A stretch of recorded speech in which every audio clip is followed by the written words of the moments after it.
Oke, selamat pagi teman-teman semua, uh, kelompok-kelompok jarak lainnya, dan juga asdos dan juga dosen. Kami, kelompok PENAF, akan mempresentasikan hasil case study PS2 kami, Network Design and Simulation. Oke, perkenalan ulang, ada Arik, saya Fadlan, dan ada Fazil. Oke, untuk narasumber studi kasus kami, itu adalah Madrasah Pembangunan Syarif Hidayatullah Jakarta, atau yang dipanggil juga dengan MP. Jadi MPI ini tuh ada MI, MTS, dan MA-nya yang setara dengan SD, SMP, SMA. Oke, lanjut ke bagian yang pertama, itu analisis dan rancangan kebutuhan teknis klien. Untuk kebutuhannya yang pertama, itu WiFi stabil untuk lebih dari 4.000 perangkat. Untuk kondisi sekarang, di sebenarnya udah ada WiFi 6, DFS 1, AP kelas 4.000 sampai 4.500 perangkat aktif.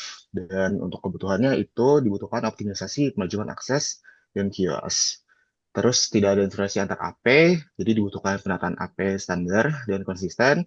Terus selanjutnya itu segmentasi pengguna. Untuk sekarang itu belum ada VLAN dan semuanya open access, makanya dibutuhkan ya VLAN, segmentasi guru siswa dengan tamu. Terus dibutuhkan juga keamanan jaringan yang lebih kuat, bisa dengan firewall aktif, IDS IPS, Port Security, atau SLP keamanan. Terus monitoring bandwidth dan device, ya ini bisa untuk monitoring. Terus server internal yang lebih andal. Jadi di MP ini tuh ada websitenya SmartMP. SmartMP itu ya untuk backupnya belum rutin, makanya ya bisa dengan backup rutin, terus akses terminasi dan DMZ. Lanjut, akses aman ke sistem internal. Di sini tuh MP itu bisa diakses publik, jadi mungkin bisa dengan VPN atau APS atau firewall access. Terus anti malware dan edukasi keamanan. Nah, ini juga jadi di MP itu pernah ada terkena virus ANBK atau ransomware, jadi mungkin bisa dikasih edukasi lebih lanjut. Jika rutin dan aman, itu tadi, terus administrasi jaringan yang mudah. Untuk sekarang itu ada 4.000 plus device sekolah dan dikelola oleh satu teknisi. Jadi sebenarnya mungkin bisa otomasi, dokumentasi, ilmu learning yang terpadu. Oke, masuk ke bagian rancangan topologi untuk kebutuhan perangkatnya.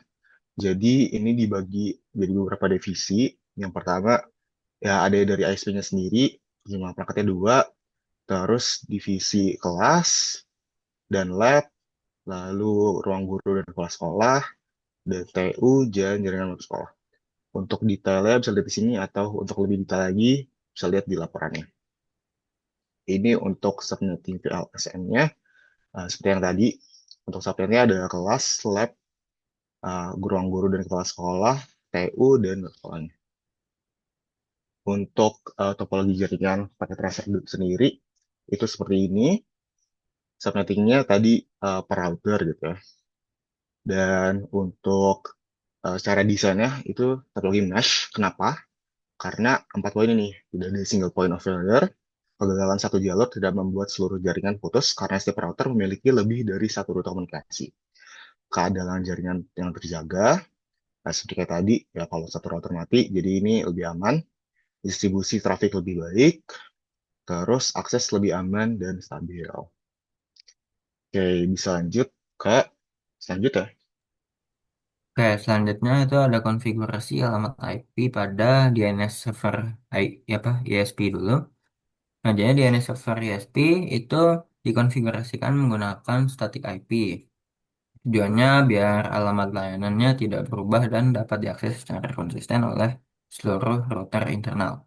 Nah, default gateway-nya pada DNS server ini diarahkan ke router ISP sehingga seluruh permintaan DNS dari jaringan sekolah itu dapat diteruskan ke internet lah simulasinya. Next. Selanjutnya ada konfigurasi alamat IP untuk seluruh device. Nah, jadinya untuk end device, PC, laptop, smartphone itu menggunakan DHCP. Ini pastinya memudahkan pengelolaan jaringan karena IP diberikan otomatis oleh router divisi. Nah, ini juga mengurangi risiko konflik IP dan kesalahan konfigurasi manual. Memastikan setiap perangkat siswa atau guru dapat langsung terhubung tanpa setting tambahan juga. Nah, kalau untuk perangkat server menggunakan static IP biar alamat server tetap konsisten untuk layanan Smart MP, administrasi, dan web sekolah. Juga mempermudah konfigurasi firewall, routing, dan DNS di router inti.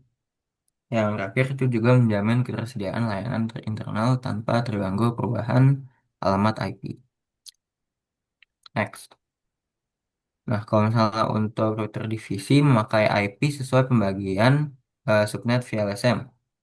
Ini router utama untuk subnet KLS, apa KLS atau kelas, lab, GK atau guru dan capsek dan TU untuk memiliki network address berbeda sesuai kebutuhan hostnya. Nah, router sekolah menjadi penghubung utama antar subnet melalui routing OSPF. Jadi, router sekolah ini adalah router pusat yang menghubungi semua router subnet-subnet di dalam jaringan sekolah. Nah, untuk router ISP-nya itu memiliki IP yang statik juga sebagai gateway ke internet yang memastikan rute keluar stabil dan mudah diatur untuk NAT dan DNS forward. Next. Nah, kalau untuk konfigurasi OSPF, itu enam router dalam topologi dikonfigurasikan menggunakan OSPF. Memiliki router meliputi router KLS atau kelas, router lab, router GK, router TU, router sekolah, dan router publik sekolah. Nah, OSPF digunakan sebagai routing dinamis antar subnet internal. Ini memungkinkan setiap router mengetahui rute menuju semua jaringan kelas, lab, GK, TU, dan publik tanpa konfigurasi statis. Publik ini apa? Publik web sekolah. Nah, yang ketiga itu router ISP tetap menggunakan default route untuk akses keluar. OSPF dia hanya digunakan untuk routing internal, koneksi ke internet tetap melalui NAT dan default route di router ISP. Selanjutnya itu konfigurasi NAT. Nah, konfigurasi kami untuk NAT ini menghasilkan lokasi yang terpusat dikonfigurasi hanya pada router sekolah sebagai gateway penghubung ke ISP. Ini semua router sekolah itu ke router sekolah jaringan dari jaringan sekolah itu ke router sekolah dulu, dan metode NAT overload itu jadinya mengefisienkan penggunaan IP-nya, jadinya pakai satu IP publik untuk ribuan perangkat siswa dan gurunya. Terus yang ketiga itu mekanisme translasi mengubah IP privat menjadi IP publik atau eksternal berbasis nomor port. Yang keempat, kontrol akses atau ACL membatasi hak akses internet hanya untuk subnet yang terdaftar kelas, lab, GK, dan TU. Dan juga yang kelima itu keamanan jaringan pastinya menyembunyikan struktur IP internal dari jaringan luar untuk mencegah serangan langsung. Next.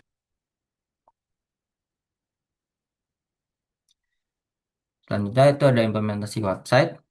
Itu kami itu sudah mereplika sistem nyatanya dan simulasikan portal akademik sekolah atau smart system pada domain smartmpwin.jktsa.id. Itu adalah domain sekolah yang kami tinjau, yaitu MP. Yang kedua itu hostingnya terpusat di hosting pada server web sekolah yang berada di jaringan publik agar dapat diakses dari internal internal maupun eksternal. Nah, bisa dilihat di sini layanan HTTP aktif konfigurasinya menggunakan protokol HTTP port 80 dengan script HTML custom yang memuat identitas kelompok. Ya, itu ada di bawah. Di bawah itu ada konfigurasinya dan kanan itu hasil HTML lah. Akses ya. Next. Itu ada konfigurasi DNS server ISP. Nah, hasil konfigurasi DNS server kami itu sentralisasi resolusi domain yang pertama dikonfigurasi pada server DNS ISP untuk melayani permintaan penerjemahan nama domain dari seluruh jaringan. Yang kedua, pemetaan e-record. Mendaftarkan domain smartmpwin jktca.id yang diarahkan ke alamat IP publik milik server web sekolah. Yang ketiga, kemudahan akses pengguna memungkinkan siswa dan guru mengakses portal sekolah menggunakan URL yang mudah diingat tanpa perlu menghafal alamat IP numerik. Yang keempat, simulasi layanan nyata. Mensimulasikan cara kerja internet di mana DNS server ISP berperan sebagai buku telepon atau mengarahkan trafik ke tujuan yang tepat. Gitu. Next. Oke. Oke, berikutnya setelah kami membuat topologinya, kami juga melakukan uji coba dan analisis simulasi jaringan. Next. Nah, pengujian awal ini dilakukan untuk memastikan perangkat di setiap subnet itu saling terhubung dengan benar. Jadi kami menguji di setiap subnet. Contohnya pada subnet kelas itu kami mencoba mengirim paket ICMP dari smartphone satu ke smartphone 2 dan hasilnya sukses. Dan dari seluruh percobaan ini menunjukkan status successful tanpa paket loss dan dapat disimpulkan bahwa konfigurasi IP dan subnet mask sudah tepat dan perangkat jaringan seperti access point dan switch bekerja dengan baik. Next. Berikutnya, kami juga menguji konektivitas jaringan pada subnet yang berbeda. Di sini kami menguji eh, kelas dengan lab, kemudian kelas dengan TU, GK dengan lab, dan terakhir TU dengan GK. Dan dari semua pengujian itu juga menunjukkan bahwa statusnya successful tanpa paket loss dan menunjukkan bahwa paket dari subnet yang awal atau subnet asal itu berhasil melewati router dan mencapai subnet tujuan sehingga dapat disimpulkan bahwa konfigurasi default gateway dan OSPF pada router sudah tepat dan mendukung komunikasi antar subnet. Next. Kemudian juga kami menguji pada kemampuan klien untuk menjangkau seluruh server di jaringan.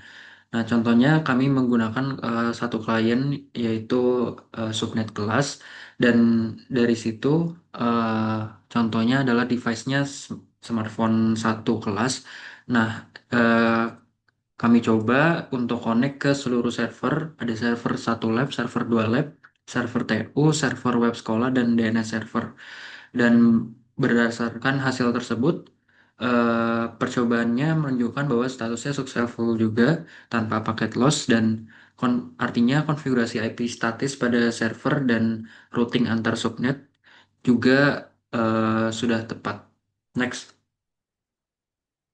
Kemudian juga analisis paket ICMP pada uji konektivitas.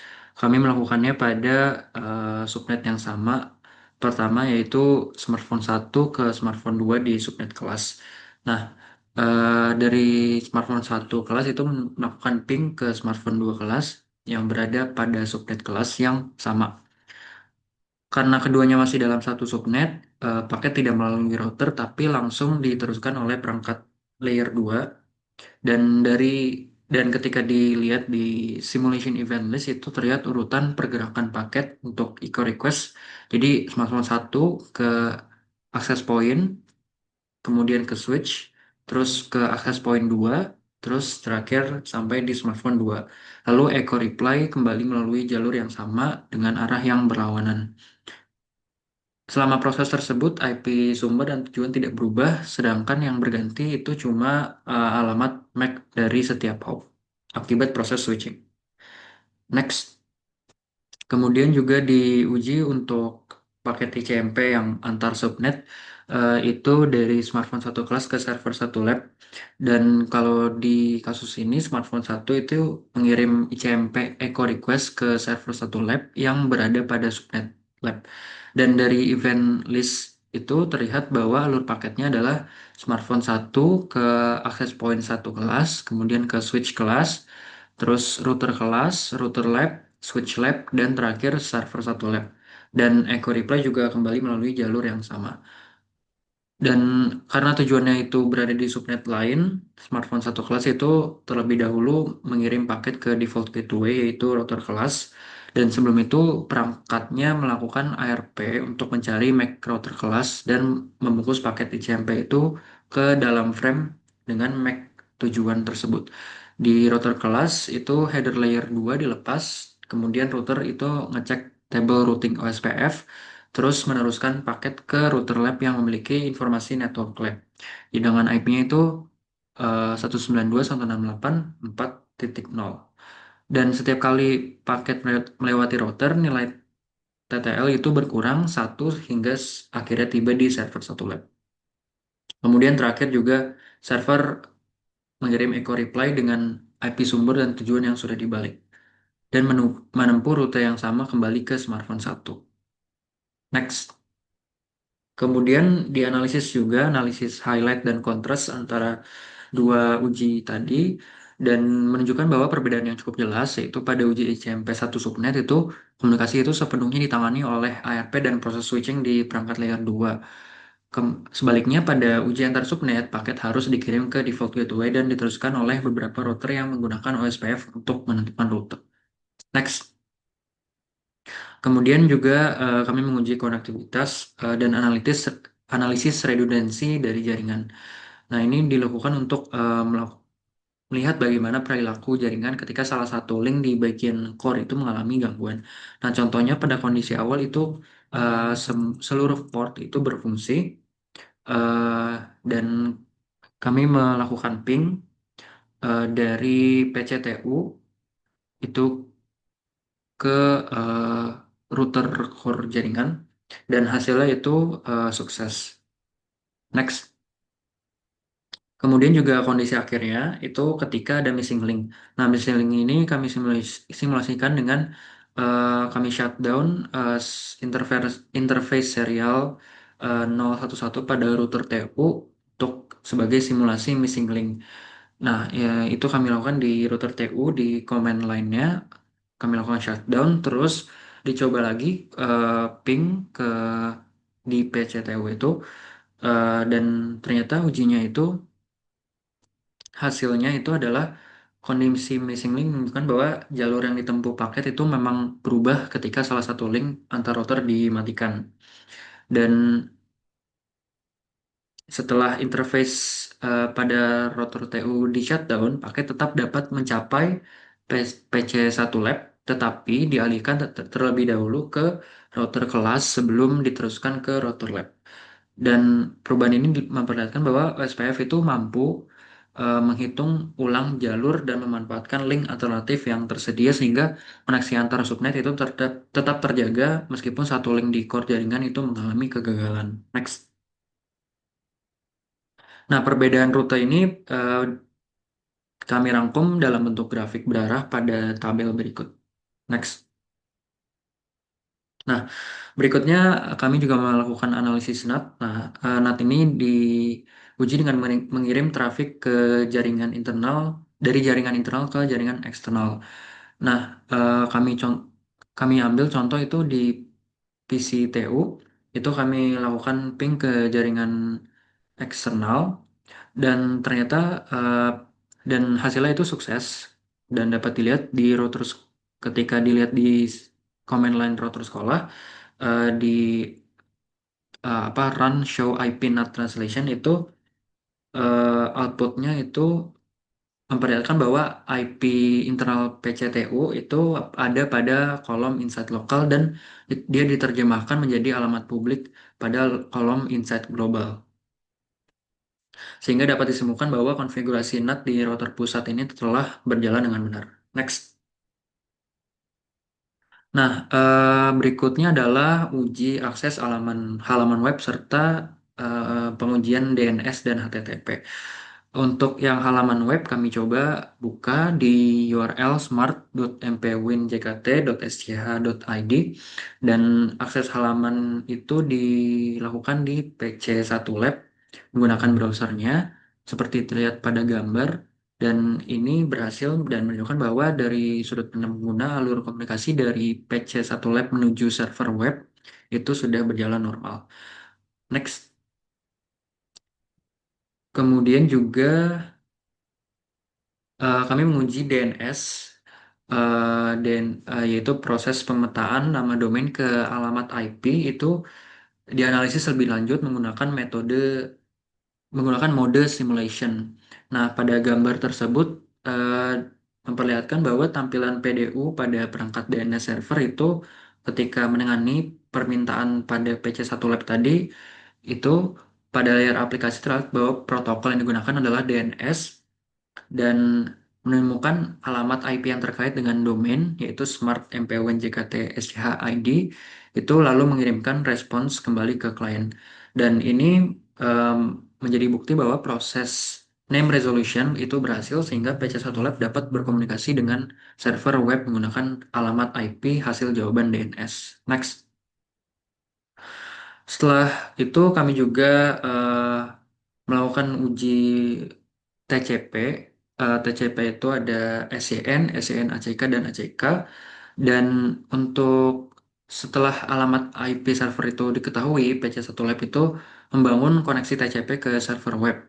Nah, pada gambar SYN itu menunjukkan PDU itu bahwa pada PC1 Lab saat mengirim segmen awal dengan flag SYN ke alamat IP-nya pada port 80. Di layer transport itu lihat informasi TCP dengan source portnya 1025 dan destination portnya 80. Segmen ini merupakan langkah pertama dari three-way handshake. Nextnya itu respon servernya terhadap permintaan koneksi klien ini itu ada pada SDN ACK. Di sini PDU itu berada pada perangkat server web sekolahnya yang memperlihatkan segmen TCP dengan source port 80, yang berarti arah komunikasi ini sudah berbalik dari server ke klien. Nah, ini bahwa pengirim TCP SDN ACK itu yang merupakan tahapan kedua dari three-way handshake dengan mengirim segmen SDN ACK. Next.